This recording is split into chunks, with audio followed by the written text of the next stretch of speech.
नमस्कार, मी केतकी जोशी. गावाकडच्या बातम्यांमध्ये तुमच्या सगळ्यांचं स्वागत आहे. आणि पहिलीच बातमी आहे पंढरपूरहून आलेली. खरं तर देवाच्या दारामध्ये सगळे समान मानले जावेत असं अपेक्षा असते, पण आजच या संकेताला मंदिर समितीच्या उतावीळपणामुळे पंढरपूरमध्ये तडा गेलाय. काल मंत्रिपदाची शपथ घेतलेले सोलापूरचे भाजपचे आमदार आणि राज्याचे नवनियुक्त मंत्री सुभाष देशमुख आज विठ्ठलाच्या दर्शनासाठी पंढरपूरमध्ये आले. मंत्री महोदय दर्शनासाठी येणार म्हटल्यानंतर शॉर्टकट मार्गाने व्हीआयपी दर्शन हे गृहीतच असतं. अशा व्हीआयपी व्यवस्थेची दर्शन रांगेतल्या भक्तांना सुद्धा सवय झाली आहे. पण मंत्री महोदय दर्शनासाठी येणार म्हणून दर्शन रांगेतल्या भक्तांना किती वेळ ताटकळत ठेवायचं यालाही मर्यादा असते. मंत्री महोदय येणार म्हणून मंदिर व्यवस्थापनानं देवाची दर्शन रांगच जवळपास तासभर बंद ठेवली. मंत्री महोदय यथावकाश मंदिरात आले. त्यांच्या सोबत आलेली कार्यकर्त्यांची मोठी फौजही दाखल झाली. दर्शन झालं, त्यानंतर फोटो सेशन पार पडलं आणि दर्शन रांगेत देवाचा धावा करत 7-8 तास उभे असलेल्या भाविकांना रस्ता मोकळा झाला. हा सगळा क्लेशदायक प्रकार मंत्री महोदयांना जेव्हा समजला तेव्हा सगळं झाल्यानंतर त्यांनी रांगेत तिष्ठत उभे राहिलेल्या वारकऱ्यांची माफी मागितली. पण या सगळ्याला जबाबदार होती ती म्हणजे मंदिर समिती. मंदिर समितीच्या या आततायी सरबराईमुळे मंत्र्यांवर माफी मागण्याची वेळ मात्र आली.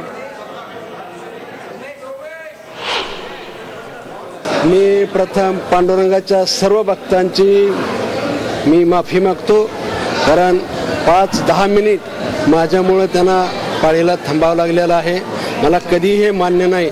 सर्वसामान्याला वेटीस धरून त्यांना पाळीला उभा करून मी दर्शन घ्यावं हे मान्य नाही. मला खऱ्या अर्थानं पांडुरंग माणसामध्ये भेटतोय आणि माझ्यामुळे ज्यांना उशीर झालेला त्या सर्व भक्तांचं मी पहिल्यांदा माफी मागतोय. आणि आपण याच बद्दल बोलणार आहोत. आमचा प्रतिनिधी सुनील उंबरे आपल्या सोबत आहे. सुनील, काय नेमकं घडलं होतं? खरोखरच एकतर संतापजनक हा प्रकार आहे, कारण विठुरायाच्या दर्शनासाठी अवघ्या राज्यभरातून वारकरी तिथे येतात आणि त्या सगळ्यांना लांब ठेवून हे व्हीआयपी दर्शन केलं जातं. मंत्री महोदयांनी माफी मागितली, पण या मंदिर समितीच्या आतताईपणाला काय करायचं? की हे असे प्रकार सातत्यानं वारंवार मंदिरामध्ये घडतायत.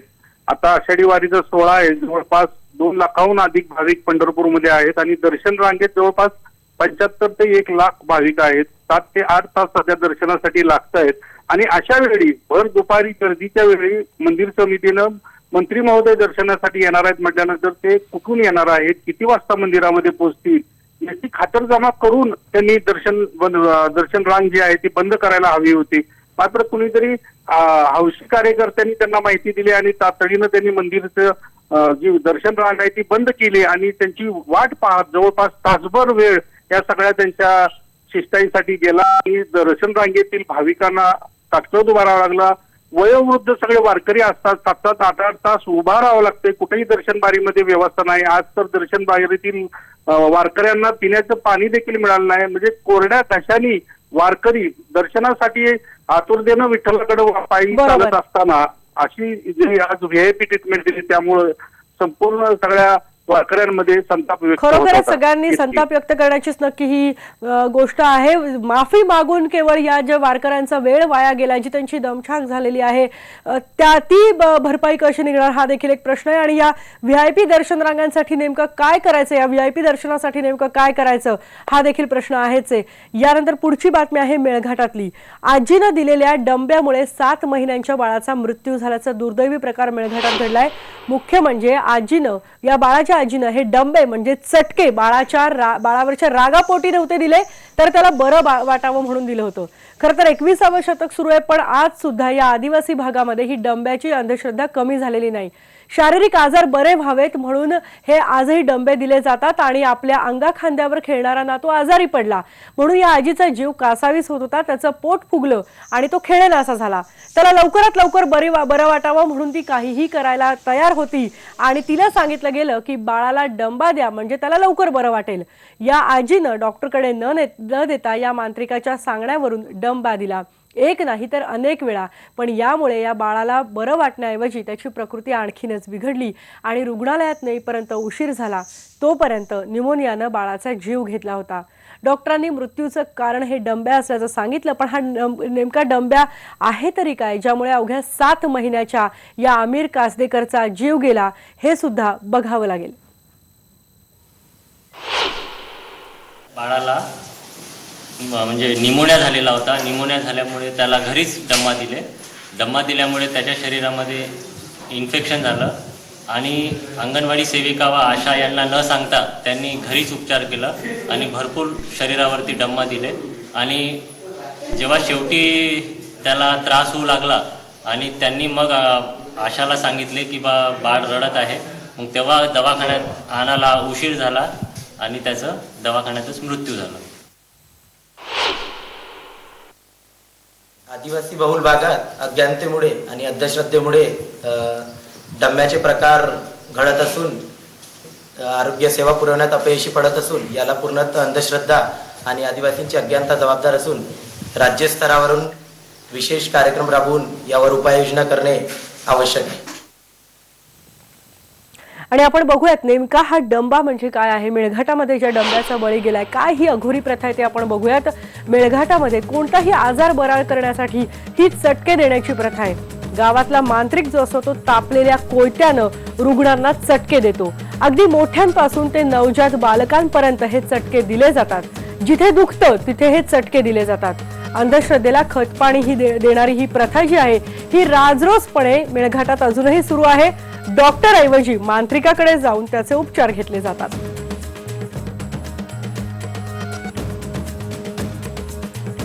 विदर्भामध्ये भरपूर पाऊस सुरू आहे. गडचिरोलीमध्ये दीना नदीला पूर आलाय आणि आलापल्ली आष्टी मार्ग बंद झालाय. 4 तालुक्यांचा चंद्रपूर गडचिरोलीशी संपर्क तुटलाय. गोसेखुर्द धरणाचे 33 दरवाजे उघडले गेलेत. वैनगंगा आणि प्राणहिता नदीकाठावरच्या गावांना सतर्कतेचा इशारा देण्यात आलेला आहे.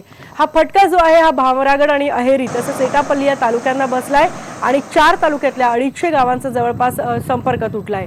कालपासून पूर्णपणे भामरागड तालुक्याचा संपर्क तुटलाय. 120 गावं जी आहेत ती संपर्कहीन झाली आहेत आणि पर्लकोटा नदीला पूर आलाय.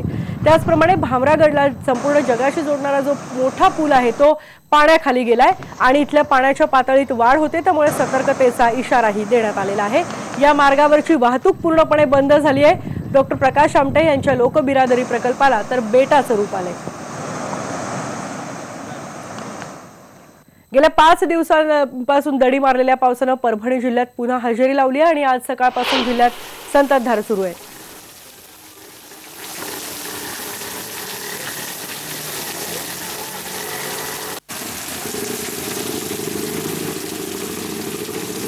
दुपारनंतर हा पावसाचा जोर वाढलाय. नाले भरून वाहत आहेत आणि रस्त्यांवर सुद्धा पाणी साचलंय.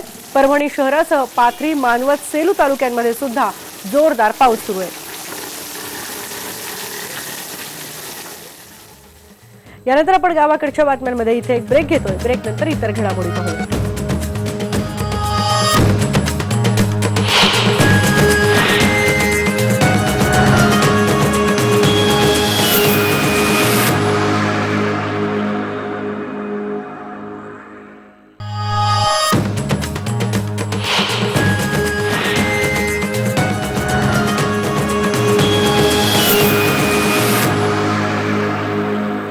व्यापाऱ्यांनी पुकारलेल्या बंदमुळे नाशिक जिल्ह्यातल्या सगळ्या बाजार समित्यांमधले व्यवहार ठप्प झाले. सरकारनं शेतकऱ्यांना शेतमाल थेट विक्री करण्याचा अधिकार दिलाय. त्यामुळे हा व्यापाऱ्यांवर अन्याय असल्याचं संघटनेचं म्हणणं आहे. बाजार समितीत दररोज होणाऱ्या लिलावावर व्यापारी, हमाल, मापाडी अशा अनेकांना रोजगार मिळतो. सरकारनं आम्हाला बेरोजगार करायचं ठरवलंय का, हा प्रश्न व्यापारी संघटनेनं उपस्थित केलाय. पण व्यापाऱ्यांच्या या बेमुदत बंदमुळे शेतकऱ्यांच्या अडचणीत मात्र वाढ होणार हे निश्चित आहे. सरकारनं तातडीनं हस्तक्षेप करावा ही शेतकऱ्यांची सुद्धा मागणी आहे. जिल्ह्यातल्या बाजार समित्यांमध्ये रोज 300 ते 350 कोटींची उलाढाल होते नाशिकमध्ये, पण या तिढ्यामुळे ही सगळी उलाढाल ठप्प झाली आहे.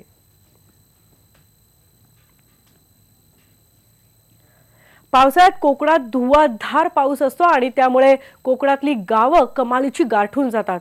शेतातून राबून आलेले शेतकरी जे असतात ते ऊब घेण्यासाठी शेकोटीचा आधार घेतो.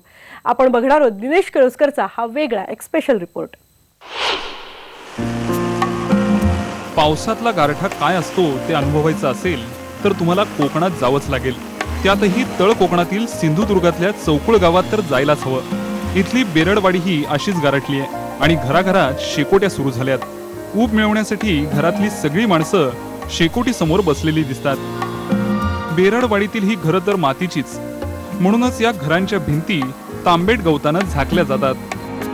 हे जे तुम्ही लावता इथे घराच्या भिंतीना बाहेर हे तांबेट आहे ना, हे काय तांबेट तांबेट आहे ते गवत ह्याचे रानातले गवत हा, त्याला तांबेट म्हणतो. मग हे का लावता इथे असं? हे लावायचं म्हणजे काय, हे पावसाच्या याने सगळं भिजतंय, वाऱ्यामुळे ते सगळं भिजतंय, त्याच्यामुळे हे आम्ही लावतो.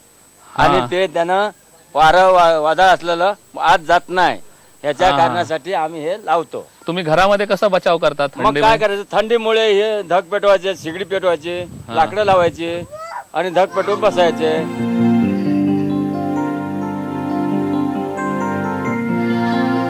या बेरडवाडीतल्या घराघरात आता शेकोट्यांसमोर अशी धग घेणारी माणसं दिसत आहेत. घराचा दरवाजा असतो इथल्या, हा घराचा खूप छोटी घरं आहेत, मातीच्या भिंती, आणि त्या दरवाजाच्या समोर असं एक छोट गेट असतं, म्हणजे ते सुद्धा असं या तांबेटने झाकलेलं असतं, आणि इथून मग हळू असं वाकून या घरामध्ये शिरायचं. असं या घरामध्ये शिरलं आत प्रत्येक घरात इथल्या की इथे अशी दिसते, इथे घराघरामध्ये शेकोटी पेटलेली दिसते. इथे या घराचे मालक इथे शेकोटी घेत आहेत. दिवाळीची शेकोटी बंद होईल, दिवाळीपर्यंत शेकोटी असते इथे. एवढी थंडी असते की दिवाळीपर्यंत इथे हे सगळे लोक प्रत्येक घराघरामध्ये शेकोट्या पेटून राहत आहेत. आणि यांना पाऊस असा साधा पाऊस नाही, हा एकतर पाऊस खूप असतोच, पण गार पाऊस असतो. कोकण तसं शांत, पण पावसाळ्यातल्या गारठ्यामुळं हा निवांतपणा अधिकच गडद होताना दिसतो.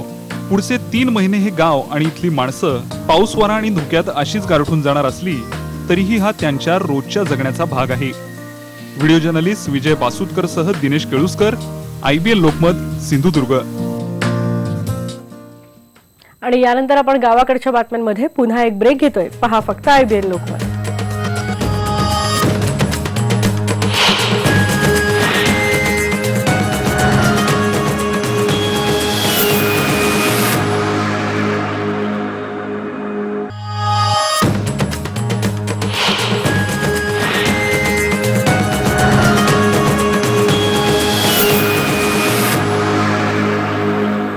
पाऊस मस्त सुरू झालाय आणि रायगड जिल्ह्यातल्या कर्जत तालुक्यात आता डोंगरकाठी भरपूर पाऊस झालाय. त्यामुळे इथल्या डोंगर भागात आढळणाऱ्या रान चिंबोऱ्या आता इथे सकाळी बाजारात येत आहेत. या चिंबोऱ्या खायला खूप चविष्ट आहेत, त्यामुळे खवय्यांची या चिंबोऱ्यांवर उडी पडतीये. आदिवासी लोक रात्रभर रॉकेलचा दिवा घेऊन जंगल, डोंगर, दऱ्या खोऱ्यातून या चिंबोऱ्या बाजारात आणतात. ढाक, कोंदिवडे, पळसदरी या भागातल्या आदिवासी महिला या चिंबोऱ्या विकून आपली गुजराण करतात. आणि अशीच सध्या रेलचेल दिसते कर्जतच्या बाजारपेठेत. रस्त्यांवरती म्हणजे रानभाज्यांची. या रानभाज्यांवर गृहिणींच्या उड्या पडतायत. रानतेरी, चायवा, कोरल, भांगिरा, कोळू, शेवळी, टाकळा आणि कुरडू अशा अनेक रानभाज्या आता सध्या आलेल्या दिसत आहेत. जंगल तुडवून आदिवासी महिला या भाज्या बाजारात घेऊन येत आहेत. दिवसभर ही भाजी विकूनच त्यांच्या हातात सध्या जेमतेम पैसे लागत आहेत.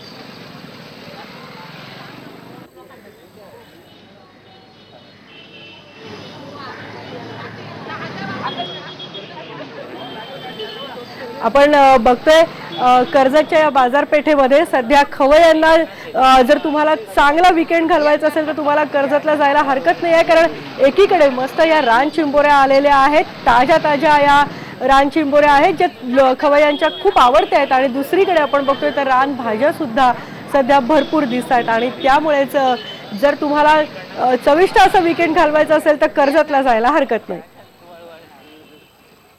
एक महत्त्वाची बातमी आहे. पाऊस विदर्भात सुद्धा जोरदार सुरू आहे आणि गडचिरोलीमध्ये दिना नदीला पूर आलाय आणि आलापल्ली आष्टी मार्ग पूर्णपणे बंद झालाय. त्यामुळे 4 तालुक्यांचा चंद्रपूर गडचिरोलीशी संपर्क तुटलाय. गोसेखुर्द धरणाचे 33 दरवाजे उघडले गेलेले आहेत. वैनगंगा आणि प्राणहिता नदीकाठावरच्या गावांना सतर्कतेचा इशारा देण्यात आलेला आहे. दिना नदीला पूर आलाय. आपल्याला माहिती आहे इथे तुफान पाऊस पडतो आणि दरवर्षी इथे असा संपर्क तुटतो. जवळपास 200 ते 250 गावं जी आहेत या तालुक्यांमधली त्यांचा संपर्क तुटलेला आहे आणि या आलापल्ली आष्टी मार्ग जो आहे तो पूर्णपणे बंद झालेला आहे. आणि याबरोबरच आजच्या गावाकडच्या बातम्यांमध्ये आपण इथेच थांबतोय. पहा फक्त IBN लोकमत.